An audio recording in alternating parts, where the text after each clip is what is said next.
Let's define what it means to produce a dramatic portrait. In my mind, and a lot of this is my definition, you'll find other photographers, they have a slightly different definition, but it's my class, so I get to tell you what's on my mind today. A dramatic photo is all about shadows, managing the shadows.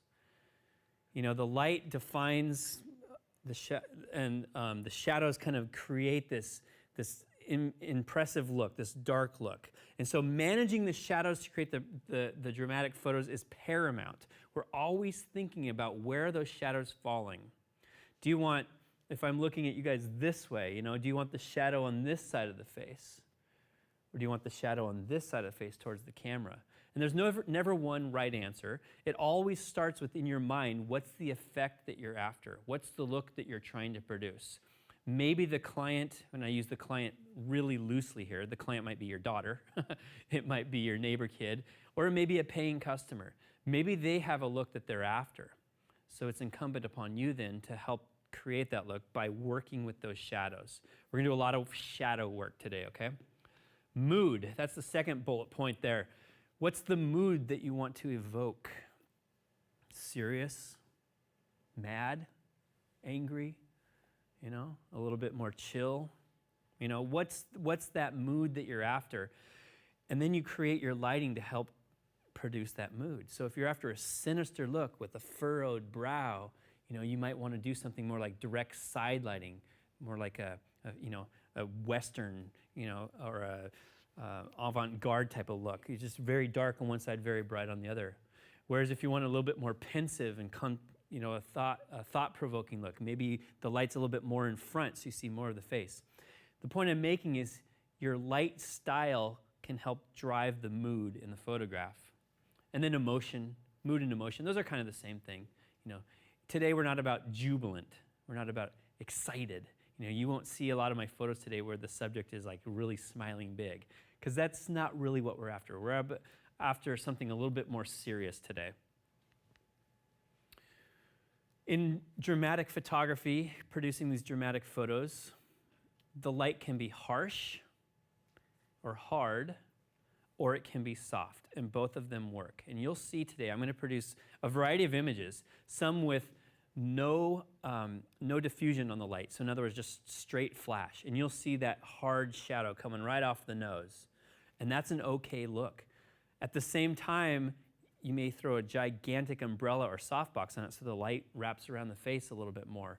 And again, it's all around the effect or the look that you're finally after. So don't limit yourself to hard light or soft light only. Feel free to experiment with the different light sources in this case. And that's different than maybe something like, another class we taught was beauty lighting. In beauty lighting, you don't want a lot of shadows, and you want the light overall to be a little bit softer. In this case, for dramatic lighting, you can go with either soft or hard. This slide is one of the more important slides, so I want you to read what's up there, and then I'll talk about it.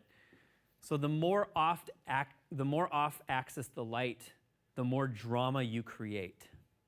What do I mean by off-axis?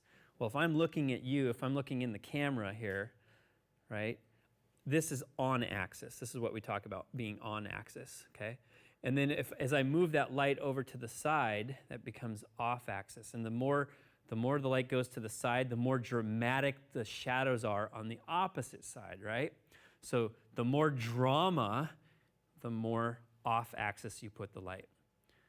And then to say it a different way, the more on-axis you put the light, the less drama, okay? So we're gonna be really fine-tuning that direction of light today, along with our reflector on the other side. With no reflector, we get really stark lighting, and then you bring in a little reflector and you can add some shadow detail. This works, this little sub-bullet item, side to side or vertical, and that what I mean by that is side to side. If your light goes like way over here to the edge, this is side to side, and you create a lot of drama that way, but also top to bottom. So if you move your light way up high, you can also create a lot of drama by reducing any catch lights in the eye and getting deep dark shadows under the face and deep dark shadows under the chin. So the more extreme you are with positioning the lights, the more drama you produce. Short lighting. So short lighting is when the shadow side of the face is to the camera. I was talking about that a little bit earlier. So maybe you guys are taking a picture of me, and we put the light kind of over here, so this side of my face is lit up, and then towards the camera is dark. That's called short lighting.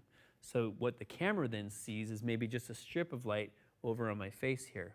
That's short lighting. It's a very dramatic look. It's also a very thinning look for your customer. So if you have a customer who's concerned about their weight or their profile, go with short lighting, because all of this goes into shadow versus broad lighting. Broad lighting is when the light is on this side of the face and the other small side is in shadow. So broad lighting kind of, if they have a strong chin or something that you want to show off, that's okay to do. But if they're worried about their weight or their profile, go with short lighting. We'll experiment a little bit with that today.